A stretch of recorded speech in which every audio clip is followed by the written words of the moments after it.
Boa noite, este é a semana com Salomão Moiana. Não estranhem a minha presença aqui. Vou fazer a vez do José Belmiro, que tem conduzido este espaço todas as noites de domingo neste horário. Boa noite, Salomão. Espero que tenha tido uma excelente semana. E vamos a elas. Não faltam temas para abordar neste seu espaço. E, para começar, esta semana vamos arrancar já com este assunto que marcou praticamente os últimos dias da semana. Quinta-feira, acordamos com esta notícia da detenção de pelo menos 4 antigos gestores da nossa companhia de bandeira, a LAM. Isto já começa, ao que tudo indica, a transpirar aquilo que todos albejávamos, em termos do que fossem as ações ríspidas que se esperam para resolver a problemática desta companhia. Bom, eu acho que é uma boa notícia saber que estão a começar a ser caçados os presumíveis autores de escândalos financeiros que têm caracterizado a nossa companhia de bandeira. Isso é um bom sinal. E não é só um bom sinal porque foram detidos uns 3, 4 funcionários, antigos funcionários, mas também é bom sinal de que começa a haver alguma coragem para se atacar a corrupção. E isto ainda é o início. E eu espero que se ataque muito mais. Na mesma semana houve uma conferência de imprensa do porta-voz do Gabinete Central do Combate à Corrupção, em que disse que durante o ano passado, 2025, o custo da corrupção, aquilo que a corrupção dilapidou do Estado moçambicano, são 3 bilhões de meticais. É muito dinheiro. E só se recuperou 12 milhões de meticais, cerca de 12 milhões, são 11 milhões e 900 e que. Portanto, continua a haver muito ladrão por ser preso, muito bandido por ser responsabilizado no nosso Estado. E, bom, normalmente começa assim, depois surge uma mão invisível de alguém que manda parar. Okay. Então, oxalá desta vez não surge essa mão, porque se essa mão surgir, nós saberemos de quem é a mão e todos nós iremos contra essa mão, porque não vale a pena fazermos teatro de conferências contra a corrupção, proferir discursos contundentes. Foi assim agora mesmo na Cipol, o Presidente da República. Não só na Cipol, em todo o sítio. Refiro-me à última. Exatamente, os discursos são sempre contundentes. Agora, se continuarmos a ver a corrupção apenas no discurso e não na prática, não se punir na prática, então não estaremos a fazer nada. Portanto, está de parabéns o Ministério Público por essas ações desencadeadas ao longo desta semana que terminou. E penso que é muito encorajador que se persiga ainda mais todo o fio, a meada, até se encontrar outros gestores de topo. Por exemplo, eu acho que a LAM, durante esse tempo que foi mal gerida, subordinava-se a um PCA que provavelmente tem que ser chamado, porque algumas das decisões fundamentais que lesaram a empresa foram proferidas em sede do Conselho de Administração, dirigido por um PCA, que tinha a responsabilidade de ver quais eram as decisões corretas para a empresa, quais eram as decisões lesivas. E também havia um ministro que supervisionava esta companhia. Exato. E também há um IGEP, que é um Instituto de Gestão das Participações do Estado. Quer dizer, há uma superestrutura jurídico-política que ainda não foi tocada. Ou seja, temos que começar a fazer a análise a partir de 2018 até 2024, em que... Se quisermos... Pode ser um ponto de partida. Não, até podíamos partir antes ou depois, tanto faz. Se partir em 2018, apanha-se esses estão aí, o diretor-geral esse que foi preso. João agora Carlos foi, Pujol. E sim, é de 2018 a 2024. E houve muitas outras coisas. Houve outros gestores nesse período que ainda, entretanto, não foram notificados. E eu penso que devem ser notificados todos, nem que seja como declarantes, e alguns devem ser constituídos arguidos, caso exista matéria para tal.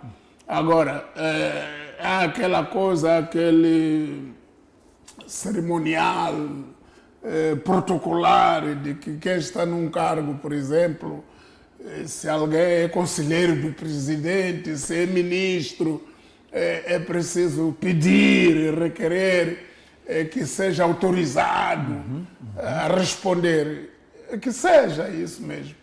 Que se escrevam as cartas. Até porque é o próprio Presidente da República ele que Claro, está na vanguarda deste combate à que corrupção. se escrevam as cartas a todas as pessoas necessárias para que sejam corretamente responsabilizadas ou que sejam interrogadas de modo a saber qual foi o papel de cada um na gestão danosa da LAM, na aquisição de aeronaves avariadas, na aquisição daquele cargueiro pomposamente anunciado pela imprensa, que afinal de contas não pagou-se, mas não se usou porque nunca foi licenciado.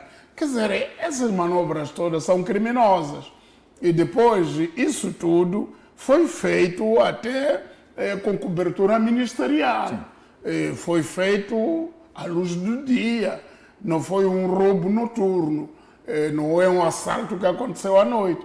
Então, é preciso termos a lista total das pessoas implicadas na gestão danosa da LAM e que essas pessoas todas sejam responsabilizadas. Ou seja, a detenção destes 4 antigos gestores não pode ser uma cosmética. Não pode ser cosmética. Não só. É preciso ir mais na profundidade. Exatamente. É preciso aprofundar mais, tanto para baixo como para cima, de modo a completar o grupo que geriu mal a LAM. A LAM, nos últimos tempos, tinha um PCA, que também deve saber de alguma coisa da gestão. Sim. Senão, não vale a pena. Afinal, ia lá só buscar os salários? Não. Ia lá com responsabilidade. A LAM subordina-se ao Ministério. Ministério dos Transportes. Então, tem um ministro que, durante este período, geriu a LAM. Aliás, controlou, aliás, homologou as decisões da LAM. Incluindo até a contratação da Fly Modern. Exatamente, até fez muita intervenção, deu muitas pistas, muitas dicas sobre como se faz.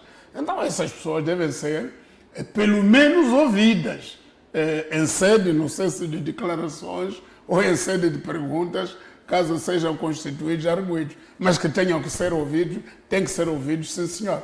Porque temos que ter o quadro completo da situação, não podemos continuar aqui a punir pessoas puníveis e deixar outras pessoas que depois daqui vão para ali também dilapidam, estragam, depois no mandato seguinte são promovidos por outros. Quer dizer, nós estamos aqui com as mesmas pessoas já há muitos anos que saltam do pelouro em pelouro e pronto, o papel deles é serem lobistas, estarem perto dos grandes chefes, falando uma coisa aqui, falando outra ali, mas a obra que eles deixam atrás não é famosa. Portanto, eu penso que está de parabéns o Ministério Público, estão de parabéns todas as autoridades judiciárias e políticas que permitem que haja este tipo de ações. Porque isso não é só um procurador acordar e pedir, porque até pode pedir, promover a detenção e o juiz não assinar o mandato. Então é preciso que a gente veja isto... Por causa das interferências políticas. Exatamente, no quadro geral. E que também a vontade política é importante. É que estes juízes, estes procuradores que estão a fazer isso, têm que ter uma proteção política, isto é, têm que ser deixados trabalhar politicamente. Porque se começar a receber chamadas, a dizer, parece já ir longe, cuidado, esse assunto devias deixar para depois. Se começa esse tipo de telefonemas, o combate vai parar, não vai continuar. Já houve vários ensaios no passado em que o combate não avançou. E até em casos extremos, começou a haver ataques criminais contra os juízes, os magistrados. Então, esperemos que os magistrados envolvidos nisto tenham a segurança suficiente, a segurança necessária, garantida pelo Estado, porque estão em serviço do Estado, e que o Estado os apoie para limpar o próprio Estado. Exato. Caso contrário, vamos continuar aqui a criticar os corruptos, a criticar aqueles que dilapidam o erário público, mas que ninguém os conhece. Então, são invisíveis. Está aqui uma pequena pista para os conhecermos, então que essas pessoas sejam apoiadas. Portanto, eu acho que foi um bom trabalho. Está a começar a ser um bom trabalho. A própria nova gestão apoia, inclusive, através de um comunicado, estas ações que o Ministério Público está a desenvolver. Este também é um sinal de que há abertura ao nível dos novos gestores da companhia para que o trabalho possa decorrer. Exatamente, porque isto também só está a acontecer porque o novo Conselho de Administração tomou medidas para que isto acontecesse. Sim. Não precisa de dizer que fomos nós que mandamos, mas precisam de criar condições para que as autoridades trabalhem à vontade e que averiguem tudo que esteja dentro da empresa, tudo aquilo que foi lesivo à empresa e tudo aquilo que cria obstáculos ao desenvolvimento normal da atividade da nossa empresa. E que rapidamente a nossa empresa volte aos patamares normais, pelo menos em termos de serviço, cumprimento de horários, tratamento do passageiro a bordo, que é uma lástima neste momento. Quer dizer, você quando entra na LAM, no avião, parece que entrou numa pequena cela preventiva e que depois, quer dizer, você não vê a hora de sair do avião. Não tem alimentação condigna, não tem nada. Como os famosos chips, que afinal de contas custam um balúrdio. Vimos aí esta história do catering, essa polêmica. Exatamente. Portanto, eu penso que é preciso humanizar a nossa companhia. Quando as pessoas dizem, epá, você já viajou no Emirates, já viajou não sei quanto, mesmo na Etiópia. A Etiópia são grandes companhias, mesmo essa companhia de Air Botswana daqui perto, são companhias em que você não tem vontade de sair mais do avião. Você é tratado como um rei, de princípio ao fim. Come aquilo que você quer comer, tem um tratamento muito especial, ninguém berra para si, ninguém lhe trata com mau humor. Então, é isso que nós queremos que a nossa companhia também seja. E não é copiar maus exemplos, por exemplo, da TAG, que não é grande coisa, tem muito dinheiro, mas não é humanamente, não é grande coisa, não cumpre horários, não respeita as pessoas, pode adiar um voo sem mais nem menos. Então não queremos isso, queremos uma companhia previsível, organizada, e respeitadora do cliente, que é do passageiro. As bases estão lançadas com a nova gestão. Isto eu acho inegável. Que sim, eu creio que sim. Eu estou a saudar assim a nova gestão, estou a pensar que há seriedade, pelo menos. E até aqui mostrou-se alguma seriedade. Oxalá continuemos com este ritmo e que haja mais ações enérgicas no sentido de ao mesmo tempo que se limpa a casa em termos de corruptos, varrer os ladrões, é preciso esclarecer aquela coisa de que a compra de bilhetes do dinheiro do POS da LAM aparecia num bottle store em Xai-Xai. É preciso saber de quem é o bottle store e como é que as coisas estão, como é que ficam essas coisas e o quanto dinheiro foi cair nesse terminal. E esse dinheiro deve voltar para os cofres da empresa. Exato. Então é preciso apanhar toda a teia, não basta 4 pessoas. Isto é um trabalho de fundo que envolve muita gente. É preciso apanhar essa gente. Tem os autores materiais, que podem ser esses senhores, mas também tem os autores morais. Exato. Que é preciso encontrá-los e trazê-los à barra da justiça. Muito obrigado, Salomão. Vamos avançar então para o segundo tema desta noite, deste seu programa de opinião. Xai-Xai, Gaza, também com as suas histórias. Exato. Eu fiquei surpreendido de duas maneiras com a situação de Gaza. Eu fiquei surpreendido em ser aquela administradora, a senhora Argelência, que eu conheço pessoalmente, e já fui cumprimentá-la em cortesia, num encontro de cortesia no gabinete dela, no distrito de Xai-Xai. Ela é administradora do distrito de Xai-Xai, não é administradora da cidade de Xai-Xai. Exato. Muita gente diz é administradora da cidade, não, é administradora do distrito de Xai-Xai. Pronto, sempre tive uma impressão muito positiva em relação a ela, mas isso não diz que não possa ser. Então, nem tudo o que parece é. Exato. Mas eu queria também saudar outra coisa. Qual? Eu acho que o mérito maior é a ação do Cernic em Gaza, em Xai-Xai em particular. Ou na província, porque também houve detenções em Chibuto, as pessoas de Chibuto também foram apanhadas. Eu acho que trabalhou-se melhor, o Cernic foi mais a fundo.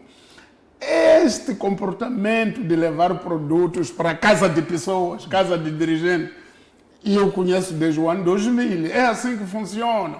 Todos os dirigentes envolvidos, a maior parte, aliás, das lideranças locais, Guardam nas suas casas. carregam quantidades industriais de produtos para as suas casas.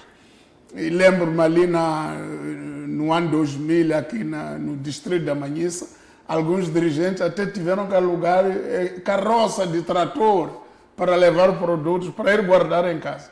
Agora, o que me espanta é o seguinte, porque a justificação que aparece agora é que não, aqueles produtos estavam em trânsito, depois iam ser entregues ao Instituto Eduardo Mondlane. Os melhores lugares para guardá-los seriam mesmo em casa desses responsáveis? É isso que a imprensa também não me diz, porque tinha que entrevistar o delegado provincial do NGD em Gaza para explicar se os armazéns do NGD estão tão abarrotados que se autoriza que cada um guarde os produtos, quer dizer, cada dirigente que recebe donativos guarda em casa porque os armazéns não têm capacidade. E se o NGD já tinha registrado esses produtos ou não? Então, isso é o passo que falta esclarecer. Mas o mérito maior para mim está com o Cernic, que soube ir perseguir cada desvio desses produtos e prender os autores. Agora, lá à frente vai se ver porque são presumivelmente inocentes, até prova em contrário. Exato. Mas estão pelo menos flagrados, foram flagrados a cometer uma coisa que não é correta. E depois também ouvi o ministro Impissa dizer que não, para nós todos são iguais, perante a lei, tudo é igual. Não é bem assim, porque aqueles ali, a qualidade do sujeito é diferente. Sim. Aqueles não roubaram uma galinha na rua, não é um... Não são pilha-galinhas. Não é um cidadão... Furta telemóveis. Também não é um cidadão normal local que assaltou um armazém, tirou um saco de arroz, não é isso. Estamos a falar da administradora de Xai-Xai, aquilo é estamos a falar de vereadora do município de Xai-Xai, então, chefe de gabinete da governadora. São funcionários que tinham à sua guarda a responsabilidade de cuidar daquilo ali. Quer dizer, isso já muda tudo, não é igual a um assalto qualquer, a um furto, não é furto. Aquilo é linguagem jurídica, chama-se crime de peculato, porque a responsabilidade deles é tomar conta daquilo e fazer o bom encaminhamento de um produto que lhes foi entregue por serem responsáveis. Exato. Aparentemente responsáveis. Exatamente. Responsáveis no sentido de que assumem o cargo de responsabilidade. Eles assumem cargos de responsabilidade. Mas provam que não são responsáveis. Não, ainda não se provou. Eles são responsáveis. Aquela senhora é responsável da administração de Xai-Xai, do distrito de Xai-Xai. A outra é vereadora das finanças no município. A outra é diretora do gabinete da governadora. Então, são cargos de responsabilidade, que eles estão lá. Então, eles estando em frente desses cargos e recebem produtos destinados a outras pessoas que sofreram intempéries, sofreram das calamidades. É tarefa deles, em coordenação com a estrutura própria do INGD local, encaminhar os produtos para lá. Agora, se o EGD disser que os seus armazéns estão cheios, abarrotados, mesmo assim, os produtos não ficam em casa. Aluga-se outros armazéns, procura-se outros imóveis, onde se possa condicionar. A não ser que não existam mais armazéns. Não é possível, não é possível. Tu teve tudo inundado? Não é possível. Sabemos que tem aquela zona alta, não é? Não é possível. Isso que está a sugerir não existe. A capacidade, até podia-se colocar isso à guarda de algumas figuras locais, tipo empresários locais, que têm já estabelecimentos organizados para guardar. Portanto, eu saúdo mais uma vez a ação do Cernic. Oxalá não surjam agora aquelas coisas de que quando uma entidade tenta trabalhar bem, em vez de olharmos para o bom trabalho que essa entidade faz, começamos a cavar o autor do trabalho. Ele faz aquilo porque a mãe dele, ele faz aquilo porque o pai dele, ele faz aquilo porque o primo. Não é bem assim. Nós temos que olhar o mérito do trabalho. Ele fez aquilo porque houve desvio de produtos. Houve desvio de produtos, foram encontrados quantidades, tem lista enorme que circula aí nas redes sociais, de 218 colchões, muitas coisas, em casa de uma pessoa. E depois eu pergunto, se as pessoas estão nos centros de acomodação, acho que na província de Gaza havia 9 centros de acomodação. As pessoas estão nos centros, estão a precisar daqueles bens, e aqueles bens estão aí.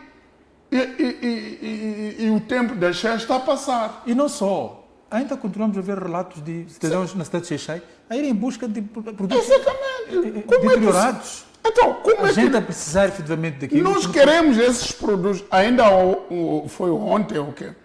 Estive a ouvir um vídeo de um cidadão de Javanhane. Javanhane é no distrito de Guijá.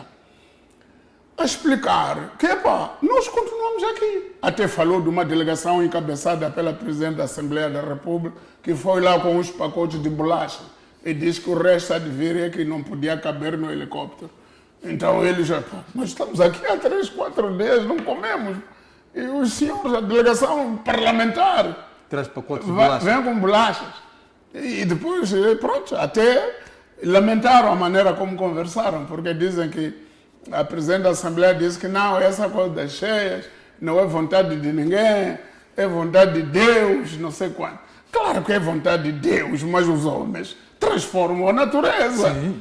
Os homens criam barricadas à vontade. Para se protegerem. Sim, organizam-se melhor. Portanto, não é bem assim. Então, quer dizer o que é isso? Quer dizer que há insatisfação nos centros.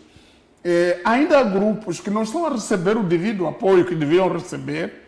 Há grupos que não estão a se alimentar convenientemente, mas ali havia comida em casa, encontrado na residência de pessoas. Então, eu penso que não é justo, quando sofrem pessoas, haver outras pessoas que acumulam os mesmos produtos necessários para aliviar o sofrimento dos demais. E eu penso que é uma boa lição mostrar que, afinal de contas, pessoas com alguma responsabilidade podem ser presas. E se for necessário também lá em Xai-Xai, prender alguém acima dessas mãos, que se prenda, para mostrar que a lei é implacável. É que não há maneira, não há outra forma de você melhorar o país sem tomar medidas. E sempre eu discordei publicamente da teoria de que vamos fazer amnistia aos corruptos, aqueles que roubaram até hoje, e daqui para frente vamos ser implacáveis. Não é possível. Isso não é possível. Você dizer que o ladrão que roubou até hoje, pronto, vai trabalhar, investir o produto do roubo, vamos exponer daqui para frente. Não faz sentido. Não, o outro cidadão vai perguntar ao outro ladrão. Vou dizer, mas isso, que critério é esse? Não é igualdade. O que diz o artigo 35 da Constituição da República? Diz que os cidadãos são iguais perante a lei. Agora, aos que são perdoados, aos de primeira e de segunda. Por quê? Porque alguém decidiu numa reunião que vamos perdoar esses corruptos, vamos punir aqueles próximos corruptos. Sim, quer dizer, malta, nós que já roubamos, estamos perdoados. Quer dizer, porque um corrupto vai perdoar os outros? Não é possível um indivíduo que não está envolvido na sujeira achar que as coisas ficam assim. Muito bem. Portanto, eu penso que também nessas operações de Xai-Xai, de Gaza de uma maneira geral, há mérito na investigação criminal, há mérito na perseguição dos prevaricadores do erário público. E nas denúncias, porque resulta também de denúncias. Exatamente. Não, é que as denúncias sempre existem, mas algumas denúncias não são perseguidas. Por exemplo, eu quando ouvi o porta-voz do Gabinete Central de Combate à Corrupção a dizer que lá no Tesouro foram constituídos 2 arguidos que pediam uma percentagem de 10% para libertar os fundos. Eu podia perguntar, agora já não pede, porque eu tenho informação de que pede, continuam a pedir. Quem que pede? Os que ficaram. É a mesma coisa, quer dizer, então, enquanto não se tomar medidas valentes para mostrar que o país não se gera assim, então, nada feito. Estamos aqui a brincar. Muito bem. Então, e não devemos brincar, porque o país está a empobrecer. Exato. É por isso que estamos a transmitir uma imagem de desgraçados lá fora. Quer dizer, a única coisa que nós temos é que somos ricos em recursos. Temos muitos recursos, mas somos analfabetos porque não sabemos gerir os recursos, nem sabemos nos comportar decentemente. E não pode. Essa imagem tem que acabar. Tem que acabar. É uma imagem vergonhosa de um país. De fato. Exatamente. É verdade que os moçambicanos importam fatos da Itália, de onde, mas não interessa esse fato quando você internamente é um vazio. Quando internamente você é oco.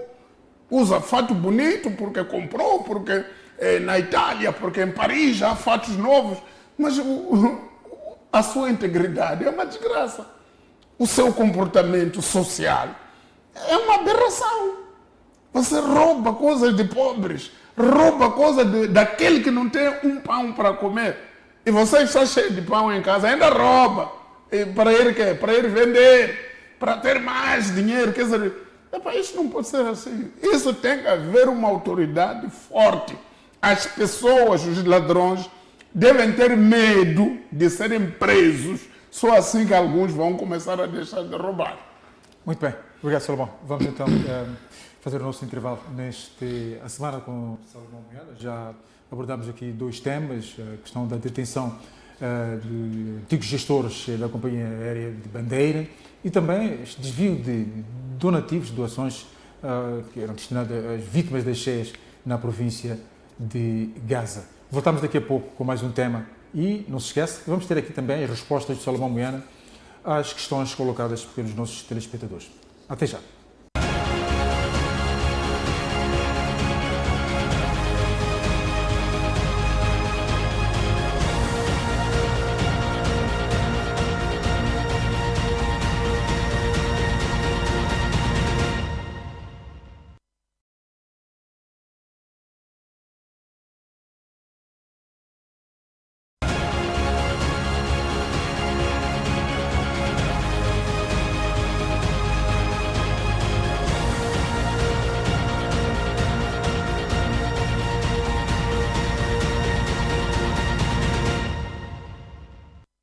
Bem-vindos de volta já na segunda parte deste A Semana com Salomão Moyana.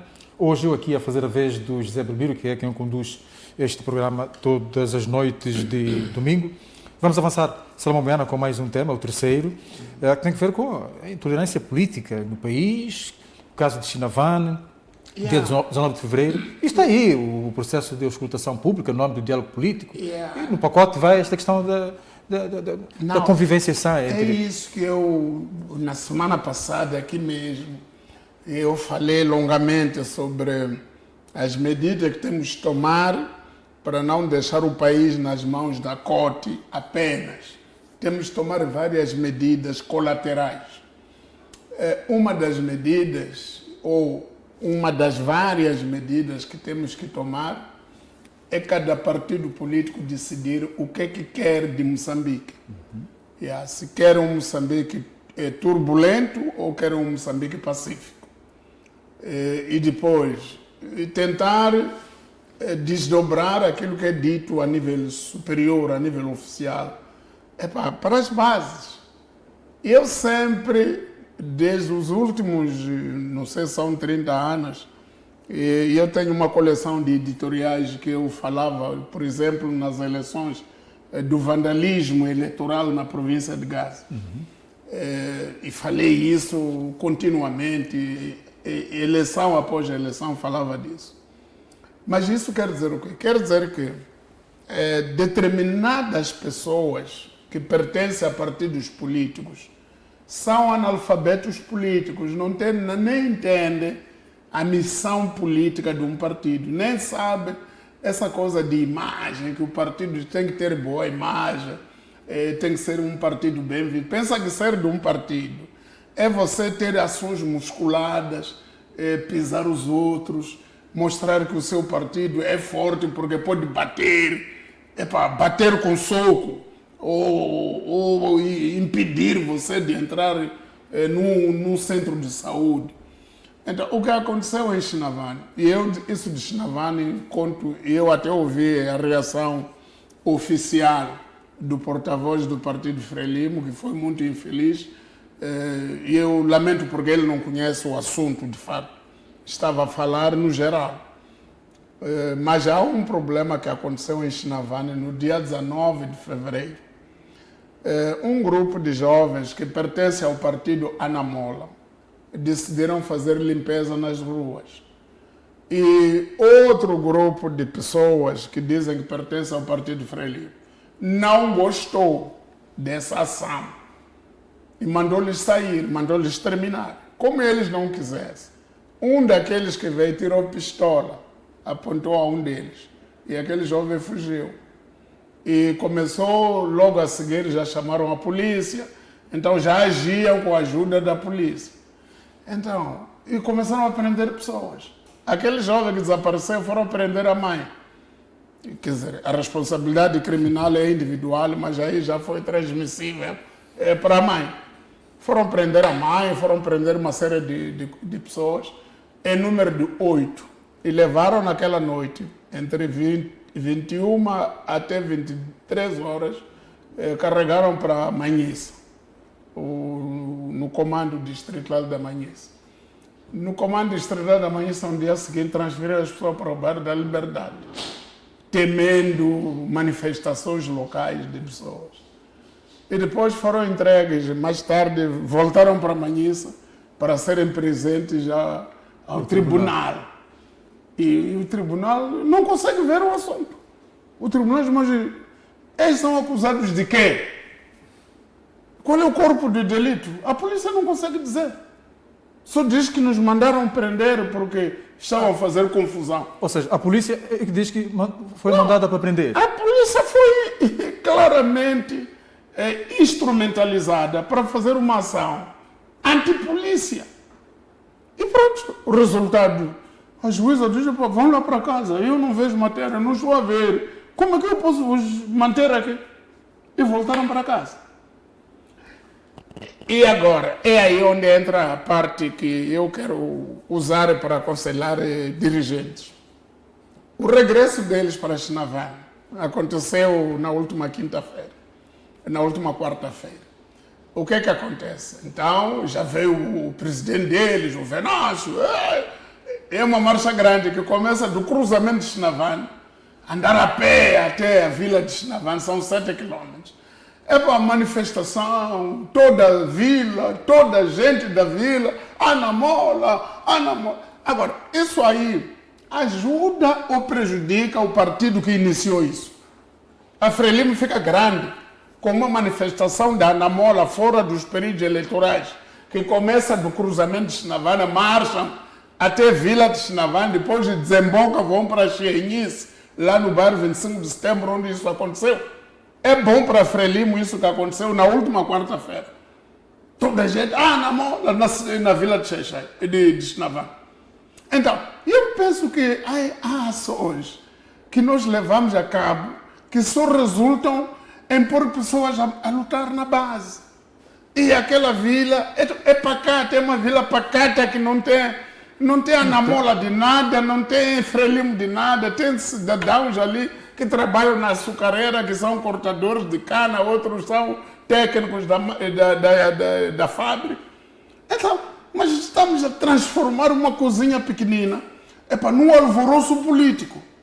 A mesma coisa aconteceu em Mogovolas, onde também houve tiroteio, a polícia andou a disparar contra a pessoa. Queremos o coordenador da ANAMOL. Mas para quê? Minha terra natal, Mogovolas. Exatamente. Mas o que é isso? Então, senhores, se nós continuarmos com este comportamento, nada vale termos COTE, termos diálogo nacional inclusivo. Isso só vai valer no discurso. Na prática, no dia a dia, as pessoas vão se matar na base. E não teremos conseguido aquilo que afirmamos que queríamos conseguir. Porque o grande problema, nós podíamos não ter aqui diálogo nenhum, inclusive. Bastava cada partido educar os seus membros. É para dizer que temos que respeitar os outros. O trabalho político é nosso, o trabalho político dos outros deixa fazer. Nós vamos fazer a nossa parte. É assim em qualquer parte do mundo. Exatamente. Agora, dizer que aqui o outro não entra, até disseram aquela senhora que estava amarrada, estavam com civícias no corpo. Vocês nem vão à clínica, nem vão ali no centro de saúde, porque não podem entrar. Aquele centro de saúde é da Frelimo, não é da ANAMOL. Quer dizer, estamos a desvirtuar tudo. Mas agora, se isso chega aqui em cima, o que é que se diz? Não, isso não é política do partido. Claro que não é política do partido, mas é o que está acontecendo na base. É preciso falar com as bases e orientá-las devidamente. É preciso educar as pessoas. Para não termos esse tipo de musculação em que cada um bate o outro porque é mais forte, porque aqui é minha terra, porque aqui não sei quanto. Também estive a ouvir já o discurso dos homens da ANAMOL, esses que saíram, que agora eles vão ver conosco. Vão ver retaliação. Não devem ver nada. Não devem ver nada. Estava aí o senhor Bila, um homem que até foi das Forças Armadas, a dizer, não, daqui para frente eles já vão ver conosco. Não devem ver nada. Daqui para frente eles devem aprender, que não devem deter pessoas sem culpa. Porque foram a polícia não produziu nenhum auto. Foram ao tribunal pergunta o que é que aconteceu. É porque estavam a fazer confusão. Confusão é um crime, tem uma tipificação criminal de confusão. Então, eu penso que isso tem que acabar. E para isso acabar não é preciso diálogo nacional inclusivo. É preciso cada partido chamar a atenção e controlar os seus elementos nas bases. Não permitir provocação, não permitir essa coisa de intolerância, de que nesta rua não pode passar o fulano porque é do partido X. Se nós não fizermos isso, ilustre, havemos de chegar a 2028, 2029, com as bases políticas de todo o país a arder. E isso vai incendiar o país. A COTE não faz sentido. COTE vai desaparecer, nessa altura não teremos COTE. COTE é um instrumento provisório que era para resolver um problema, mas pronto, da maneira como está a andar, acho que também, se calhar, já perdeu o sentido da sua missão e do seu mandato. Estiveram de férias até dezembro, retomam agora neste fevereiro, março, vão lançar a fase para a escutação nos distritos. Sim, essa fase que já dissemos aqui que para nós é desnecessária. O que devia se fazer agora era começar a apresentar propostas de legislação, propostas sobre a Constituição da República. As contribuições recebidas até aqui indicam que temos que fazer assim. As contribuições que recebemos sobre legislação eleitoral indicam que temos que fazer assim. As contribuições que já recebemos sobre a arquitetura jurídico-constitucional ou de organização do judiciário indica isto. E assim por diante. E começarmos a discutir as propostas. Porque daqui a pouco a própria COTE vai dizer que não tem tempo. O tempo acabou. Não tem tempo e não tem dinheiro. Exatamente. Então, isso... E depois o que é que vai se fazer? Vai-se dizer aquilo que começa a circular como boato. Vamos juntar eleições. eleições autárquicas, juntar com legislativas, presidenciais, tudo no mesmo pacote. E depois isso já perde a integridade de cada eleição. Então isso já é a maior confusão. E nessa confusão, você consegue driblar, quem tiver capacidade e expertise vai driblar, então depois mecanicamente lá a partir do Conselho Constitucional se distribui, nas autarquias ficou aqui, aí ficou, quer dizer, entramos nas matemáticas, nas aritméticas, e calcular que aquele merece tanto, ali merece tanto, mas não aquilo que o povo disse ali na urna. Então, isso aí é falsificação da democracia. A democracia não se faz assim. Nós enveredamos por um processo que tem eleições autárquicas, autônomas. Vamos fazer eleições autárquicas. Depois temos um processo que tem eleições gerais. Vamos às eleições gerais. Então, não chegar um dia... É porque não tivemos tempo. Não tivemos tempo por quê? É porque não tivemos recursos. Como é que íamos ter recursos se não aprovisionamos recursos para isso? Os recursos têm que ser aprovisionados, com tempo, a pensar no objetivo que está estabelecido na lei. Então, de repente, quer dizer, qualquer gestor que chegar, um dia de chegar um chefe do Estado a dizer que vamos adiar os salários, porque o país não tem dinheiro. Então, pronto, não é assim. Que mensagem que deixaria para a COT, efetivamente? Estes senhores estão lá, têm uma responsabilidade muito grande. Eu não digo para a COT, eu digo que isso que está a acontecer é superior à COT. É uma responsabilidade de todos nós. Os líderes da COT, isto é, os presidentes dos partidos fazem parte da COT, deviam reunir e convocar uma espécie de uma cimeira, uma conferência nacional para apreciar os esboços iniciais das legislações que sairão deste debate. As auscultações já foram feitas. E mais, as pessoas ainda mandam contribuições. Por e-mail, por WhatsApp, ainda estão a mandar contribuições. Agora, eu pergunto, qual é a capacidade que a COT tem de mastigar isso tudo? E organizar isso, e sistematizar em propostas executivas, capazes de serem entendidas pelas pessoas que vão decidir. Então, eu penso que é aí onde está o problema. E se nós ainda embarcarmos mais um semestre com auscultações, devemos terminar esse tempo e começar a dizer que, dada a falta de tempo, dada a falta de recursos, algumas coisas já não vamos fazer. Então, estamos aí. Muito bem, Salomão. Muitíssimo obrigado, então, por estes 3 pontos que levantou aqui. Vimos, então, aqui a questão da detenção destes antigos gestores da LAM, a detenção também de alguns dirigentes ao nível da província de Gaza, mais especificamente em Xai-Xai, e também esta questão da intolerância política. Houve uma confusão em Chinavan na última semana. Vamos então avançar para esta rubrica iniciada recentemente, que tem a ver então com esta interação com os nossos telespectadores, os internautas, aqueles que acompanham este programa e que nutrem simpatia pelo Salomão. Vão deixando ficar algumas questões. A começar aqui pelo Patrício, já estamos a entrar para esta rubrica. Sim. Salomão responde.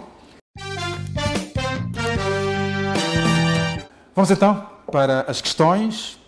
O Patrício Neto pergunta ao Salomão o que achou do facto do provedor de justiça não ter levado à apreciação da ilegalidade e inconstitucionalidade da lei do PSOE. A Constituição da República, segundo ele, deixa claro que o Orçamento do Estado é aprovado separado do PSOE. Prefere que faça um bloco de questões, 3 questões, depois vou responder? Pode ser. E vamos então à segunda questão do Abdul Hussein. Qual é a opinião do Salomão Moiana a respeito da proliferação das universidades, institutos superiores, institutos médios no nosso país? O que pode ser feito para melhorar a qualidade, tendo em conta a quantidade? A terceira questão é colocada pelo Maelane Mahel Matimbe, sobre o estado atual do setor público no país. O que esperar num futuro próximo, ao da insatisfação dos professores e profissionais de saúde. o que acha também sobre o descontentamento quase generalizado da juventude com o governo da Frelimo e a resposta do governo em forma de discursos como o da intolerância política. Tá bom. A primeira questão sobre o provedor de justiça. Sim. Habitualmente o provedor de justiça fica à espera da preocupação geral também dos cidadãos, porque não é ele só que tem que andar a canalizar petições de declaração de inconstitucionalidade ou de ilegalidade das normas ou das leis. Há muitas outras figuras. A própria Constituição elenca umas 6 figuras. O próprio presidente da República pode até pedir aquilo que se chama verificação preventiva da constitucionalidade das normas. Isto é, antes dele promulgar, pode pedir ao Conselho Constitucional para dizer, se ele tiver dúvida, até que ponto estas normas que estão contidas numa determinada lei são constitucionais. Então, para além do presidente, tem primeiro-ministro, tem deputados, tem muita gente que pode fazer e tem provedor de justiça. Portanto, não é responsabilidade única do provedor de justiça fazer isso. Mas o provedor até tem feito mais, porque o que acontece? Aquela coisa de 2.000 cidadãos, quando eles escrevem normalmente, porque também está previsto que 2.000 cidadãos devidamente identificados podem pedir a declaração da inconstitucionalidade, mas muitos têm usado o próprio provedor para ele canalizar isso ao Conselho Constitucional. E não é essa a norma, mas neste momento está-se a canalizar ao Conselho Constitucional. Acho que o provedor já entregou uma petição para a declaração da inconstitucionalidade e da ilegalidade do decreto do Conselho de Ministros que suspende comunicações, Exato. internet, essas coisas todas. Portanto, o provedor de justiça, penso que não é tido aqui como o alvo específico da questão, porque não é figura única na Constituição que pode pedir a declaração da ilegalidade, tem outras figuras. Muito bem. A segunda questão tem a ver com a opinião de Salomão sobre a proliferação de universidades e institutos superiores e institutos médios no país.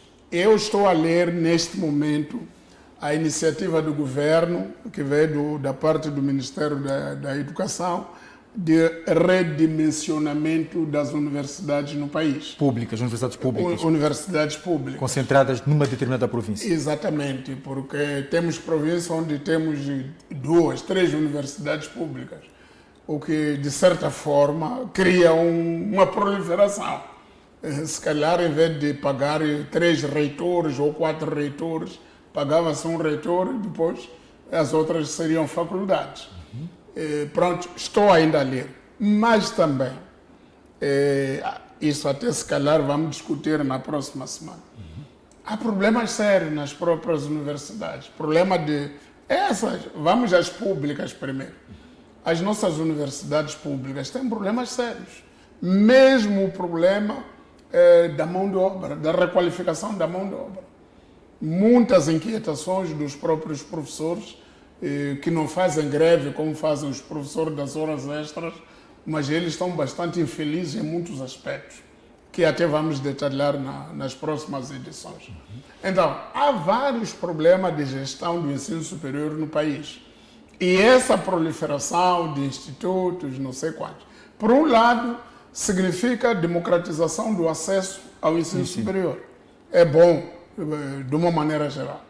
Mas isso só é bom quando há uma capacidade de fiscalização, quando há órgãos de fiscalização para garantir a qualidade desses institutos, essas universidades todas. Já viu uma universidade que dá cursos de medicina, cursos não sei de quanto, mas não tem nem um laboratório, nem uma cozinha para mostra, nem biblioteca. Agora, que universidade é essa? Uma universidade que não tem biblioteca, não tem laboratório, não tem nada, mas dá cursos que exigem que o aluno esteja a ver isso no laboratório, tenha aulas práticas no laboratório e tenha leituras organizadas através da biblioteca. Então, nós estamos ainda mal nesse setor. Portanto, penso que quando tivermos visto bem o argumento, a fundamentação da iniciativa de redimensionamento das universidades, se calhar teremos melhores subsídios para isso. Mas não é boa coisa haver proliferação sem fiscalização. Proliferação, isto é, não pode ser também proliferação só porque as pessoas buscam lucro. É preciso haver exigência de qualidade, é preciso haver corpo docente qualificado para garantir o funcionamento dessas instituições todas, e na ausência disso não estamos bem. O país não está bem. Vamos então à terceira, é do Maelani Mahel Matimbe. Quer saber o porquê do estado atual do setor público do país, o que espera num futuro próximo. Fala da insatisfação dos professores, profissionais de saúde. Não, o país é o seguinte, acho que junta-se com aquela da juventude que está aí, está aqui, que diz a insatisfação generalizada da juventude. Bom, isso é uma maneira de dizer, não é? De uma maneira geral, Moçambique tem problemas, esses que falamos aqui, de corrupção, etc. Onde há corrupção, o dinheiro nunca chega, o dinheiro do Estado nunca chega para onde devia chegar. Moçambique tem problemas sérios de gestão pública. Primeiro, antes de haver proliferação de universidades, no setor público há proliferação de instituições. E que essas instituições devem ser garantidas pelo erário público. Há tantas coisas e tantas instituições, algumas delas a fazerem coisas duvidosas, coisas que não têm eficácia nenhuma na vida das pessoas, mas que essas instituições consomem recursos. E há coisas, há decisões que algumas instituições tomam, e que, por exemplo, os nomes dos ministérios ou o número de ministérios devia ser decidido no Parlamento e ser colocado na Constituição. Quantos ministérios deve haver no país? E colocar os nomes desses ministérios na Constituição. E que não há nenhum presidente que deve mudar esses nomes. E depois, dizer que em cada ciclo de governação, o presidente pode ser autorizado a criar mais 2 ministérios ou mais um só. E não dar essa liberdade de chegar, escangalhar tudo. Todo o primeiro quinquênio estamos a produzir papel timbrado para aquilo. E quando completamos o papel timbrado, já mudou o nome outra vez. Ministério da Agricultura e Desenvolvimento Rural. Era Ministério da Agricultura e Segurança Alimentar. Então, quando estamos a sair da segurança alimentar para desenvolvimento rural, já não é isso, já é MAP, já é Ministério da Agricultura, Ambiente e Pesca. Quando estamos a produzir papel timbrado de ambiente e pesca, é capaz de vir outro daqui a pouco. Quer dizer, estamos aqui a fazer o quê? Os únicos ministérios que nunca mudaram de nome aqui no país... Saúde, Defesa, Interior. Saúde, Defesa, Interior e Negócios Estrangeiros. O resto já anda a mudar sempre. Então, isso aí não é bom para o país. Então, isso devia haver uma fixação, porque isso aí é uma maneira de gastar o erário público. Tem que haver orçamento para a mudança dos nomes. E depois lá no distrito, na província, é uma confusão também. Tem que se acasalar isto com aquilo. E eu penso que isso é que é nossa desordem geracional ou desordem na gestão do país. E eu penso que é preciso corrigir isso. Mais 2 questões aqui. Calixto Manhissa diz que o Presidente da República, no seu discurso de campanha, falava que era urgente a despartidarização do Estado. Será que ele mesmo já começou a fazer alguma coisa para cumprir essa promessa? Ou era apenas mais uma promessa de campanha? Benjamin Elias Moaprato, por que se legislou que o Estado deve financiar partidos políticos, sendo eles organizações de cariz privado? E, para finalizar, não vai ser possível ler todas, Armando Júnior, O país está um caos, não há medicamentos nos hospitais, não há dinheiro para pagar salários.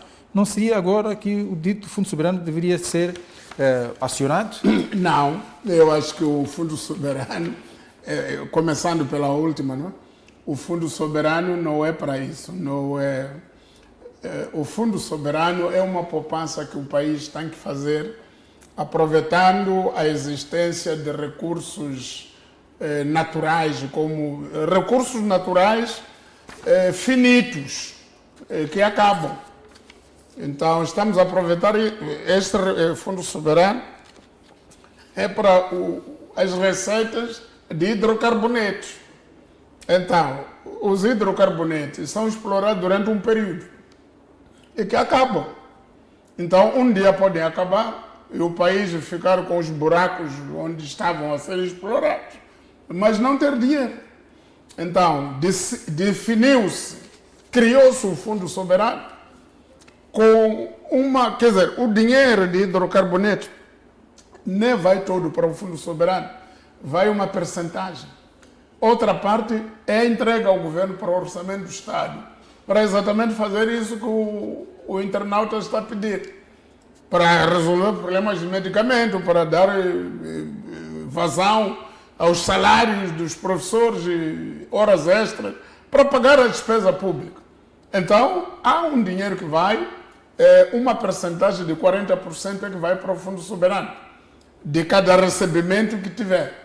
Então, é isso. O Fundo Soberano é necessário para garantir a continuidade, a sustentabilidade econômica da exploração de recursos que está a acontecer no nosso país, porque um dia acaba. Vamos a outra questão. Daniel Chapo, no seu discurso... Despartidarização. Sim. Eu não sei se ele falou de despartidarização, mas a despartidarização do Estado é um imperativo nacional. Nós temos que despartidarizar o Estado. Isto é, se o Estado fosse despartidarizado,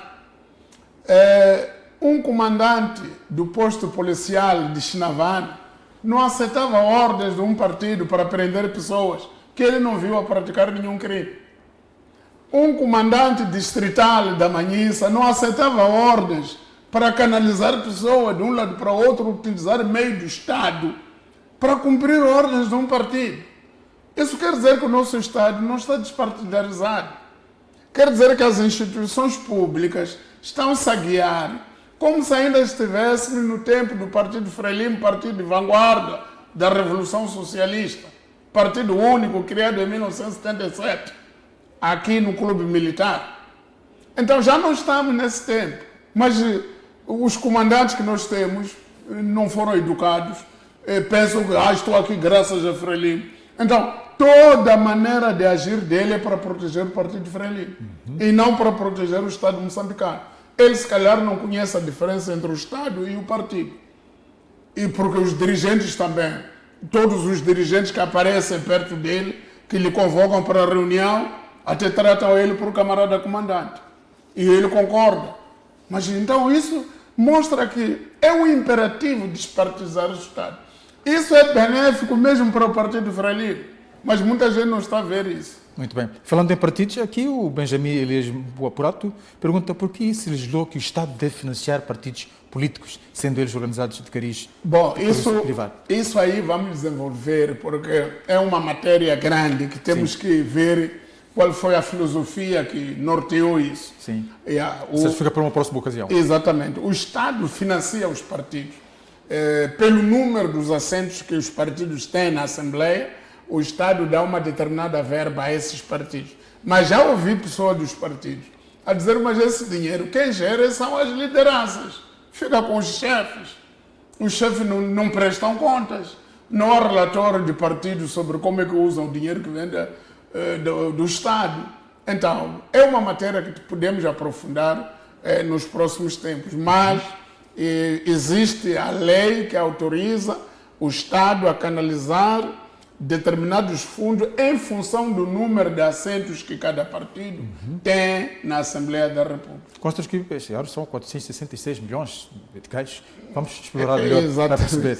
Obrigado, Salomão. Deixa aqui também agradecer estes internautas, estes telespectadores que contribuíram então com questões. O Patrício Neto, Abdul Hussein, a Mailane Mahele Matimbre, aqui também o Calixto Manhissa, Benjamin Elias Moapurato e Armando Júnior. Não foi possível trazer todas as questões. O tempo em televisão, o tempo é dinheiro. E também já está mesmo esgotado o tempo que nos foi dado para esta edição. Agradecer aqui também ao Salomão pela participação, mais uma. Eu vim aqui de paraquedas. Para a semana o Zé volta para conduzir então este programa dominical noturno, a semana com Salomão Moyana. Boa noite, uma excelente semana. Começa já amanhã.